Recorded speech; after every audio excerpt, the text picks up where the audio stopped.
Pengenalan subjek pengurusan perniagaan, jurusan perakaunan. Anda pelajar jurusan perakaunan dimatrikulasi.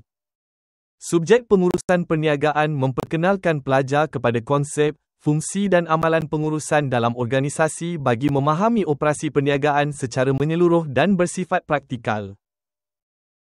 Antara topik utama, perniagaan dan persekitaran, pengurusan sumber manusia, pengenalan kewangan, sistem kewangan, analisis penyata kewangan, nilai masa wang, belanjawan modal, pemasaran, pengeluaran dan keusahawanan.